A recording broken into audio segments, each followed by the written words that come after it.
श्री हरिवंश, क्या आप सनकादिक जी को जानते हैं? चलिए आज श्री सनकादिक जी के बारे में विस्तार से हम बताएंगे। ध्यान से सुनिएगा। सनकादिक कौन है? सनक, सनंदन, सनातन, सनत कुमार, सनत सुजात, ये पांचों ही ब्रह्मा जी के मानस पुत्र हैं। एक बार नाम और फिर से सुनिए। सनक, सनंदन, सनातन, सनत कुमार, सनत सुजात। कहीं कहीं सनत कुमार और सनत सुजात को एक ही मानकर चार कहा गया है। कहते हैं कि जब ब्रह्मा जी से 5 पर्वों वाली अविद्या दूर हो गई, तब ब्रह्मा ने अपनी शक्ति के साथ निर्मल अंतःकरण होकर इनकी सृष्टि की। ब्राह्मी शक्ति ने इन्हें संपूर्ण विद्या, उपासना पद्धति, तत्वज्ञान का उपदेश किया था। इन सबके अध्ययन, तपस्या और शील स्वभाव एक जैसे थे। इनमें शत्रु, मित्र, उदासीनों के प्रति भेद दृष्टि नहीं थी। सर्वथा 5 वर्ष की आयु अवस्था वाले बालकों की भांति ही ये विचरते रहते हैं। हमेशा इनकी उम्र 5 वर्ष ही बनी रहती है। संसार के द्वंद्व इनका स्पर्श नहीं कर पाते। रात दिन भगवान श्री कृष्ण के नाम का जाप करते हैं। क्या करते हैं? हरि शरणम, हरि शरणम, हरि शरणम। हरि शरणम मंत्र तो इनके श्वास श्वास के साथ चलता रहता है। इसी से ये सदा बालक रूप बने रहते हैं। इन्हें भगवान की लीला सुधा पान करने में इतना आनंद आता है कि ये प्रायः शेष नाग के पास जाकर पूछ पूछ कर उसका रसास्वादन करते रहते हैं। इनका एक क्षण भी भगवान के चिंतन के बिना नहीं बीतता। श्री सनकादिक सर्वदा ब्रह्मानंद में मग्न रहते हैं। श्री सनकादिक के उपदेशों से अनेक व्यक्तियों का कल्याण साधन हुआ है। श्री सनकादिक जी ने सुखदेव, भीष्म को अध्यात्म विद्या का सदुपदेश प्रदान किया है। महाराज पृथु ने, जो कि भगवान के एक अंशावतार हैं, इनसे ही भागवत सदुपदेश ग्रहण किया। सनकादिक जी ने प्रलय के कारण पहले कल्प के भूले हुए ज्ञान का ऋषियों के प्रति उपदेश किया है।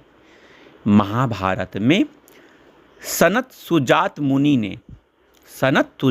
ने धृतराष्ट्र को बहुत सुंदर उपदेश दिए हैं। उद्योग पर्व का एक महत्वपूर्ण अंश श्री सनत सुजातीय के नाम से प्रसिद्ध है। इस सनत सुजातीय पर भगवान शंकराचार्य कृत एक संस्कृत भाष्य भी है। कभी कभी लोग स्वयं परस्पर भगवत चर्चा किया करते थे। किसी एक को वक्ता बना लेते और दूसरे श्रोता बन जाते थे। इस प्रकार बड़े मर्म की बातें होती थी। श्री भागवत की देव स्तुति एक ऐसे ही अवसर पर कही गई है। श्री सनंदन जी को प्रवचनकार बनाकर बाकी लोग श्रोता बन गए। इस प्रकार एक बड़े जटिल प्रश्न का उत्तर संसार को मिल गया कि वेदों में भगवान का वर्णन किस प्रकार होता है। भगवान से अतिरिक्त वस्तु का निषेध करते हुए वेद अंत में किस प्रकार भगवान से परिसमाप्त होते हैं, इस उपदेश से इस बात का अत्यंत विशद वर्णन हुआ है। भगवान के भक्तों, जीवन मुक्तों, सिद्ध संतों में संसार के कलुषित विकार, काम, क्रोध आदि होते ही नहीं, न हो सकते हैं। फिर कभी कभी संतों के जीवन में भी भगवत इच्छा से लीला रूप में यह बात देखी जाती है। देखने वाले लोग अपने कलुषित हृदय के कारण भ्रमवश महात्माओं की लीलाओं को न समझकर उनके काम क्रोध की कल्पना कर बैठते हैं। उनकी इन लीलाओं के द्वारा जगत की हानि न होकर लाभ ही होता है। इनके संबंध में पुराणों में एक ऐसे प्रसंग का वर्णन आता है।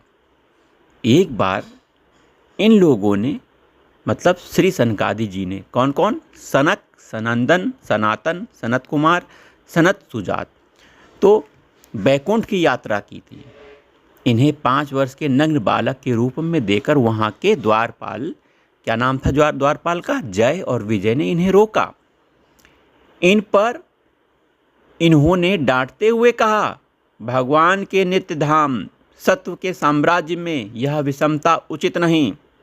तुम दोनों के मन में कुछ गर्व और कपट अवश्य आ गया है, नहीं तो भगवान के सबके लिए खुले हुए समाधान में भला यह कैसे हो सकता है। तुम हम पर शंका कर रहे हो। इस एक रस धाम में तुम दोनों ने पेट के कारण होने वाले सांसारिक भेदभाव को स्थान दिया है, इसलिए शीघ्र ही यहाँ से गिर जाओ।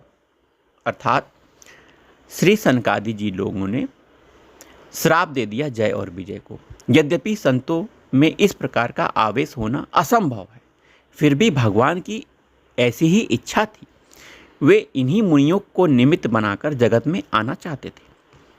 कहाँ तो उनका स्थान और दर्शन इन मुनियों के लिए भी अगम्य था, और कहाँ वे बंदर भालू आदि के लिए भी सुलभ हो गए। भगवान गांव के ग्वालों के बीच तक में आए, इन मुनियों को निमित्त बनाकर अपने को सुलभ कर दिया। भगवान ने स्वयं आकर इनकी स्तुति की, ब्राह्मणों की महिमा गाई, प्रसन्नता प्रकट की। तब इन्होंने मुक्त स्वर से कहा, प्रभु हमें तो उचित अनुचित कुछ नहीं जान पड़ता। इस अपराध के बदले आपकी जो इच्छा हो वही दंड दे दो, हमें सहर्ष सिरोधार्य है। भगवान ने मुस्कुराते हुए कहा, तुम्हारा कोई दोष नहीं, यह तो मेरी ही इच्छा है, मैंने पहले ही सोच रखा था।